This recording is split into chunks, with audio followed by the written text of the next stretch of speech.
troubleshooting video for common challenges people often run into when they first learn how to do cross stitch. If you've made your way here because you're stuck, we hope you find some answers. It's also really good to remember that learning is a process and perfection is not the goal. Troubleshooting problems is part of the process of learning and growing your skills. With cross stitch, sometimes we find problems way after the fact, even after a project is finished. And I don't tend to go back and undo whole areas of my project to make a letter perfect or a leaf the right shape if it was wrong. I just think about it as a little wave from my past self that was in the process of learning something. And if you give it to somebody and they notice the imperfection, it's like a little hello from you. So try not to sweat the small stuff.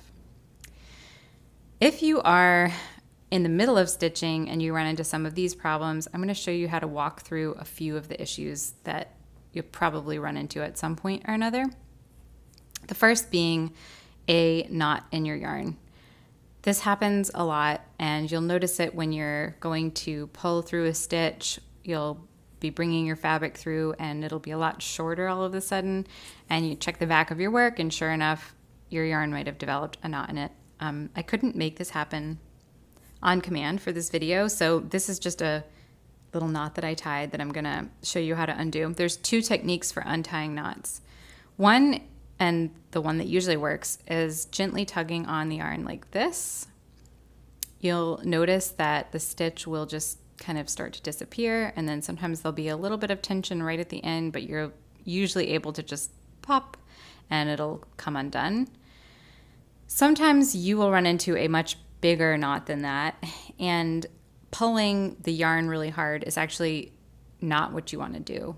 If you have a big kind of complex knot happening, rather than pulling it and making the knot go tighter and tighter, a technique you can try is using your tip of your needle to actually kind of dig into the meat of the knot and try to create some space so that the yarn is loosening up as opposed to going tighter. Sometimes when you loosen up a knot with your needle tip, you'll actually see it start to kind of untangle itself. And by pulling at the knot and creating even more space in the knot, you open it up and it's able to just be easily untied. So counterintuitive. One way is just to pop your knot out, and then the other way is to kind of untangle it a little bit. Worst case scenario is that you have to cut your yarn and put a little knot in and just start over.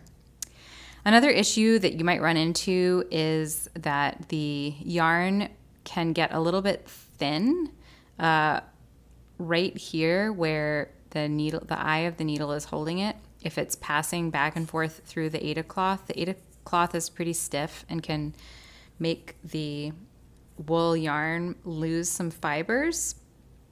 So the thread looks a little thin right here.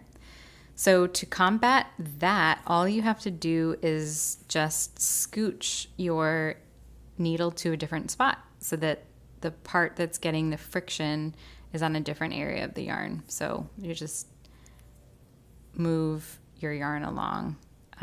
Typically, like by the end of a thread that you're using, the very end here might be a little finer because it's been passing through the cloth so many times, and the yarn might be a little plusher once you've just rethreaded your needle, and that's totally normal.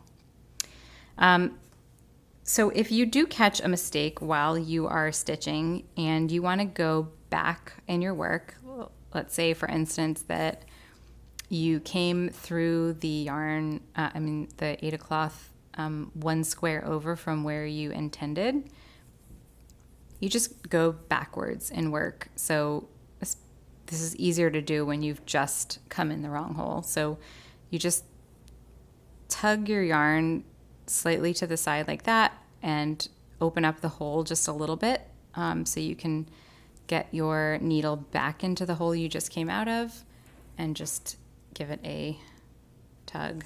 Tighten up my needle there. So that allowed me to just go back one spot.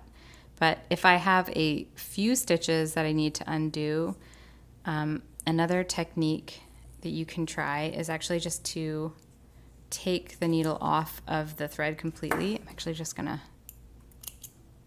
shorten my sample thread a little bit.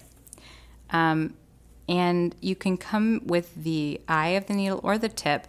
Cross-stitch needles are pretty dull. And you can tease up the last couple of stitches like this and just undo your stitches that way. If you find that you need to go back more than 1 or 2 stitches and you've been doing a kind of complicated area on your pattern, it might be hard to find where the last stitches that you need to come up and undo. The work is just too complex. This is not very complex. This is just a sample. In that case, and kind of last resort is grabbing your scissors and actually just cutting into the threads. Obviously, you want to be very careful not to cut the Aida cloth, but you can just go ahead and snip the cross stitches on the front of the work, and then from the back of the work, just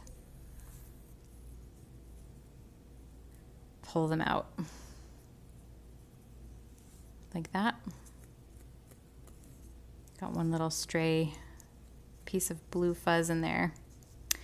And if you notice that the holes on the Aida cloth are just a little bit out of shape from that, you can just gently scratch the cloth with your finger, and that will often remind the woven pieces of yarn to go back into their old positions, and you can barely see that you were stitching there at all. So those are some ways to tackle common problems, and if you are running into mistakes or errors, don't be surprised. You're not the only one. It's common to hit those speed bumps as a beginner.